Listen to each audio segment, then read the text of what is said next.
de Jeremias, capítulo 29, do versículo 1 até o final do versículo, nós vemos aqui uma promessa de Deus, uma carta que fora feita aos exilados, aos servos de Deus, da nação de Deus, que foram levados cativos para a Babilônia, presos por causa da desobediência daquele povo. Porém, o tempo do cativeiro para o povo de Deus já estava determinado. Deus disse que o cativeiro seria não mais que 70 anos. Durante um período de 70 anos, o povo estaria no cativeiro por um motivo óbvio, claro, né? Os teólogos concordam com isto, a Bíblia dá respaldo para a compreensão do porquê que aquele povo, o povo de Deus, foi levado cativo para a Babilônia. Deus havia estabelecido, instituído um ano chamado de ano sabático. A cada 7 anos, o povo deveria fazer a terra descansar.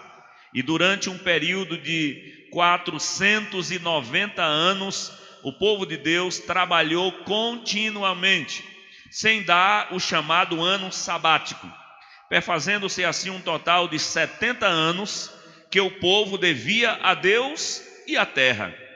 E Deus disse que iria levar o seu povo cativo por causa da sua desobediência. A Bíblia é bem clara, Gálatas capítulo 6, versículo 7, é bem conhecido dos irmãos, quando a Bíblia diz: não erreis, porque de Deus não se zomba. Aquilo que o homem semear, isto também ceifará. Deus é justo, e a lei da semeadura, da sementeira, né, da recompensa, ela é real. A Bíblia nos mostra isso. E Deus havia dito que eles poderiam trabalhar 6 anos, o 7º ano a terra iria descansar. O que a terra produzisse durante aquele ano seria para os necessitados e os estrangeiros. Porém, o povo resolveu desobedecer a Deus. Fizeram pouco caso das ordens, das ordenanças de Deus. E Deus sabia o porquê que deveria ser feito aquilo.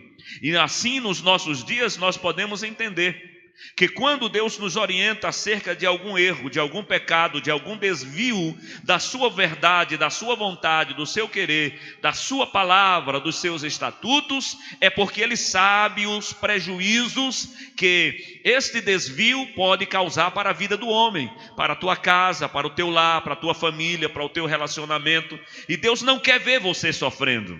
Deus não tem pensamentos de derrota para ninguém. Quem está me ouvindo aí, diga amém. Os pensamentos de Deus é de te abençoar. Deus quer abençoar o seu povo. Deus quer abençoar a tua casa. Deus quer abençoar a tua vida. Deus quer abençoar a tua família. Os pensamentos de Deus não são pensamentos perversos, ruins. Não, Deus tem prazer de abençoar as pessoas. Porém, Ele é justo. E o texto sagrado diz que o povo foi levado cativo, mas Deus fez uma promessa. Isto é glorioso, né? Deus fez uma promessa que iria tirar aquele povo de lá, ia trazer de volta. Versículo 10, Jeremias 29, 10. Porque eles vos profetizam. Esse texto aqui fala de alguns profetas que profetizavam enganosamente para as pessoas. E deve haver uma grande responsabilidade quando pregamos ou profetizamos algo de Deus para alguém. Porque às vezes, para agradar, não é, os outros, para cair na graça do auditório, da plateia, as pessoas dizem o que as pessoas querem ouvir, para se sair bem. Aí diz: eu vou fazer isso contigo, eu vou fazer aquilo. E o camarada com a vida toda torta, toda desmantelada, distante de Deus, zombando de Deus, zombando da igreja, traindo a esposa, se prostituindo, sendo idólatra, sendo feiticeiro, sendo um macumbeiro, tudo aquilo que a Bíblia diz que não devemos ser. Aí o camarada todo desse jeito, aí vem para a igreja e alguém diz: continua assim, tá bem, Deus vai te abençoar. Não, vai te abençoar se te converteres a Ele, se te arrependeres do teu pecado, Se fores fiel ao Senhor teu Deus, se ouvir a voz do Senhor, Deus te abençoará. E a Bíblia diz que Deus vai abençoar a tua casa, a tua família, o teu boi, o jumento que você tem lá, a amassadeira, tudo Deus vai abençoar. Se fores fiel e temente a Deus.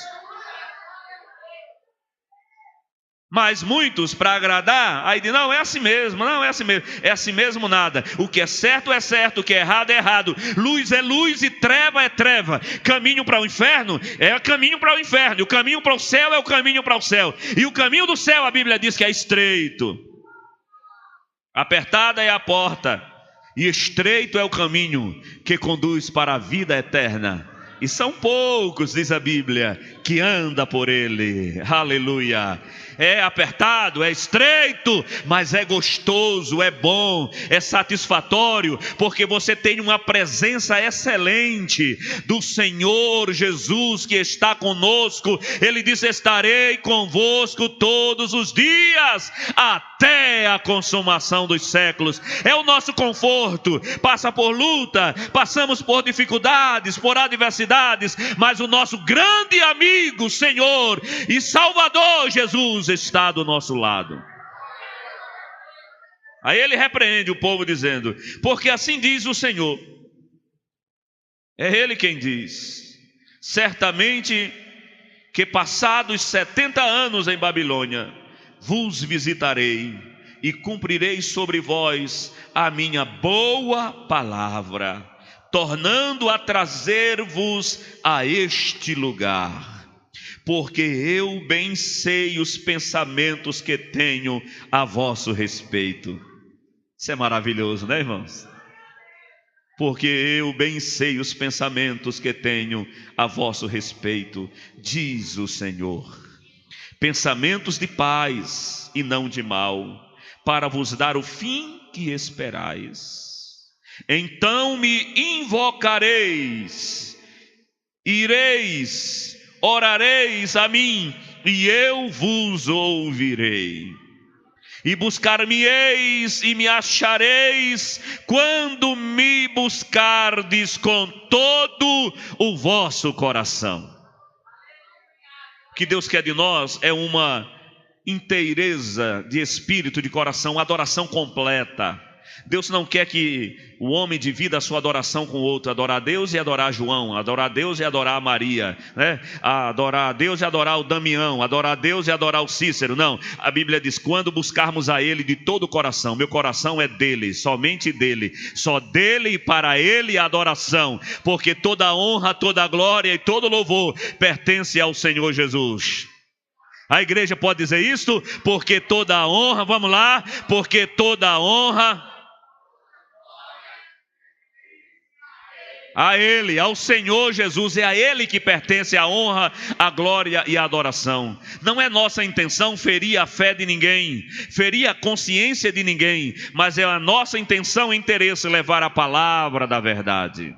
E é isto que Deus diz, quando me buscardes de todo o vosso coração, não dividindo a adoração de Deus com mais nada, não é? Porque às vezes se adora a Deus aqui um pouquinho aqui e se profana a Deus ali fora. Até festas por aí, né? Tem a festa religiosa para supostamente adorar a Deus, e ali na porta a festa profana para fazer tudo que a carne pede. Mas Deus diz, não, eu vou te ouvir quando você me buscar de todo o seu coração, acreditando nele, esperando nele, confiando nele. Deus vai te ouvir e vai responder a oração. Deus vai te ouvir e vai responder a tua oração, porque ele diz aqui, porque assim diz o Senhor, certamente que passados 70 anos em Babilônia, vos visitarei e cumprirei sobre vós a minha boa palavra, tornando a trazer-vos a este lugar. Esta é uma promessa de Deus trazer de volta aqui, primeiramente, o povo que estava cativo na Babilônia. E agora para nós, quando lemos, Deus fala conosco. Se alguém se desviou do caminho do Senhor, se está distante da verdade, se sabe o caminho que deve andar e está distante de Deus, Deus está dizendo, eu quero te trazer de volta para este lugar. Aí ele diz, então me invocareis, ireis, orareis a mim, e eu vos ouvirei. Tem coisa melhor do que ouvir e ser ouvido por Deus. Quando você clama e a resposta vem, ou satisfação grandiosa no coração, você saber, Deus ouviu a minha oração, Deus ouviu o meu clamor, porque isto fala de um relacionamento, né, com Deus. Fala que Deus te viu, te ouviu, te compreendeu e chegou o momento e o tempo certo. Com esta palavra eu entendo que há um tempo determinado por Deus para Ele abençoar o seu povo. Há um tempo determinado. Ele diz aqui, após 70 anos. Então ele determinou um tempo. Daniel orou 21 dias. Então o tempo foi determinado. Até ali, no 21º dia, Deus manda o arcanjo e a bênção chega. Há um tempo determinado por Deus para a vitória na vida de cada um. Por tua fidelidade para com o teu Deus, Ele cumprirá as suas promessas sobre a tua vida. Amém, queridos irmãos? E aí a Bíblia diz, então me invocareis. Quando invocamos a Ele, Ele diz que agora eu vou te ouvir. Buscar-me-eis e me achareis. Como isso é bom, buscar a Deus e ser achado por Ele. Que Deus em Cristo Jesus desperte. Esta é uma palavra de despertamento para nós, quanto à evangelização, quanto à obra missionária, quanto ao nosso culto a Deus, quanto à nossa busca para Deus. Devemos buscar ao Senhor de todo o nosso coração, porque Deus quer estar conosco em todos os momentos, aqui na igreja, ali fora, amanhã, na segunda, na terça, na quarta, na quinta, todos os dias da semana. Deus quer estar com você, ao seu lado, te ajudando, te abençoando, te protegendo e te dando graça e vitória, se você andar de todo o seu coração na presença dEle. Eu estava sentado ali pedindo a Deus uma palavra para transmitir à igreja e havia pensado uma outra coisa, totalmente diferente disso aqui. Não é por ser um dia comemorativo, né, aos pais, a minha intenção era falar outra coisa, mas Deus nos direcionou a isto porque Ele sabe que nós precisamos ouvir esta palavra. Nós precisamos buscar ao Senhor. A Bíblia diz que devemos buscar ao Senhor enquanto se pode achar. Porque chegará um tempo em que não se encontrará mais. A Bíblia diz, antes que o sol se escureça, antes que chegue os dias maus, a palavra do Senhor nos diz, lembra-te do teu Criador. Lembra-te do teu Criador. Devemos nos lembrar dele antes da adversidade, porque é natural aos seres humanos, quando a luta chega, lembrar de Deus. E quando tudo vai bem, quando as contas estão sendo pagas em dia, quando não tem ninguém doente em casa, quando você vai e vem na sua viagem, chega tranquilo, às vezes se esquece de Deus. Agora quando a luta chega, é nesse momento que você diz, Senhor, tem misericórdia de mim, estou doente, preciso ser curado, né? Estou apertado, preciso de uma bênção, né? Há um perigo aí na cidade, eu preciso da tua proteção. Mas a palavra do Senhor nos fala aqui que nós devemos lembrar o Senhor, do Senhor, em todo o tempo, para que a graça dele esteja continuamente sobre nossas vidas. E quem faz assim, podemos agora parafrasear o texto, nos lembrando que Deus tem esse interesse por nós, de cuidar de nós, porque a palavra nos diz que Ele é nosso Pai. Eu estava ali pensando e lembrando de alguns textos bíblicos, e nós encontramos Jesus falando do amor de Deus como um amor paterno. Jesus nos ensinou a orar, aqui diz, me invocareis, ou seja, você vai orar e eu vou te ouvir. E Jesus nos ensinou a orar dizendo, Pai nosso, que estás no céu. Jesus nos mandou orar entendendo que nós vamos orar a um Deus que se relaciona conosco como um pai amoroso se relaciona com o seu filho. E a Bíblia diz que o nosso pai, ele cuida de nós de uma maneira tão especial que ele chega a dizer, alguém já viu um filho pedir pão ao pai e ele lhe dá uma pedra? Não. Ou o filho vai lhe pedir um peixe e o pai vai lhe dar um escorpião? Também não. E aí Jesus disse, vós que sois maus, sabeis dar boas coisas ou dádivas aos vossos filhos, quanto mais o vosso Pai Celestial.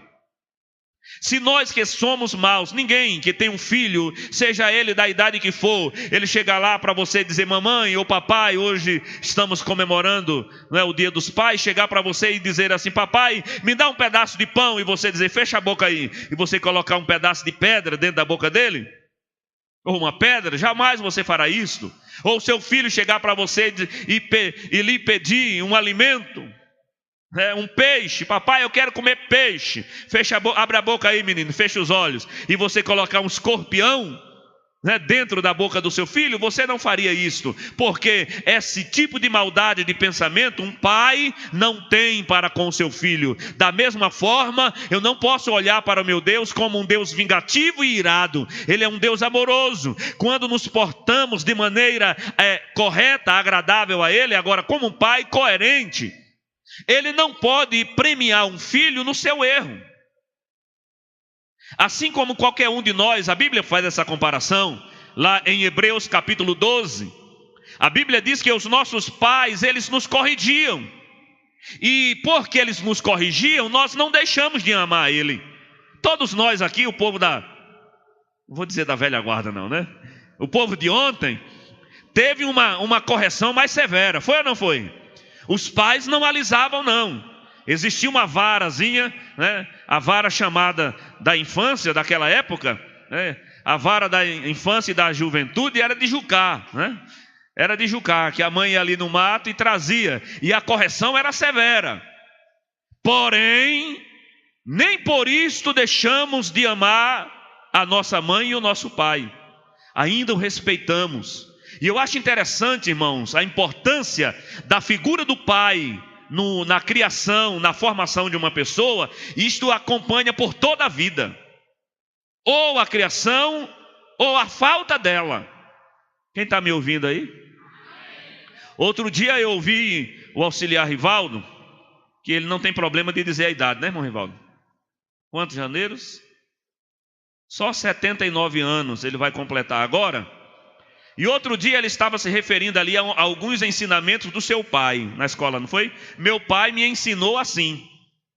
Já é uma criança de 79 anos, mas ainda lembra dos ensinamentos do seu pai. Irmãos, olha que responsabilidade nós temos. Quem está entendendo aí a responsabilidade do pai? O teu filho vai levar o teu comportamento que você tem ensinado a ele por toda a vida. E o senhor vai completar 80, 90, 100 anos e vai estar aí os ensinamentos do pai. Vez por outra, alguma situação que nós vivenciamos, a gente lembra, bem que o meu pai me avisou, bem que ele me disse, meu pai me disse assim. Quem teve essa orientação e quem não teve, muitas vezes lamenta a falta da orientação desta figura paterna. Mas aqui a palavra do Senhor está nos mostrando e nos revelando que o nosso relacionamento para com Deus deve ser um relacionamento de um filho para com um pai amoroso, que se você lhe pedir pão, ele não vai dar pedra, se você pedir peixe, ele não vai dar escorpião, mas ele sabe da tua necessidade. E o Senhor nos responde aqui em Jeremias, no capítulo 39, e o versículo de número 12, o Senhor está nos dizendo que Ele sabe, bem sei, os pensamentos que tenho a vosso respeito, que é pensamento de bem, de fazer o bem e não de fazer o mal. E quando o homem obedece esses ensinamentos de Deus, Deus se alegra tanto com isto. Abra sua Bíblia no Salmo de número 127. Vou concluir agora com a leitura de 2 salmos aqui para os irmãos. Salmo de número 127.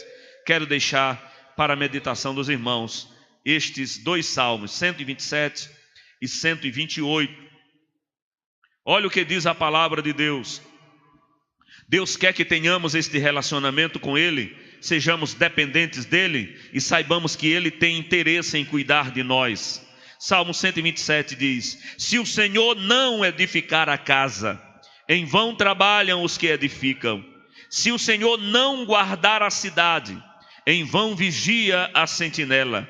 Inútil vos será levantar de madrugada, repousar tarde, comer o pão de dores, pois assim dá Ele aos seus amados o sono. Quem dá o sono tranquilo para você dormir? É Deus. A Bíblia diz: eis que os filhos são herança do Senhor, e o fruto do ventre o seu galardão. Como flechas na mão de um homem valente, assim são os filhos da mocidade. Bem-aventurado o homem que enche deles a sua aljava. Não serão confundidos, mas falarão com seus inimigos à porta. A Bíblia falando da bem-aventurança da paternidade. Quanto maior o número, não é? A nossa cultura hoje está diminuindo. Antigamente os pais, né, eles tinham 10, 15 filhos. Hoje, quando se tem 3, a gente já acha muito, né?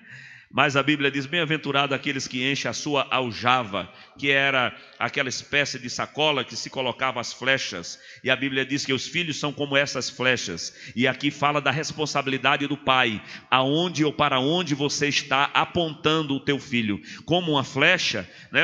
O arqueiro, ele vai apontar em um determinado alvo. Então, para onde você direcionar o seu filho, é para lá que ele vai.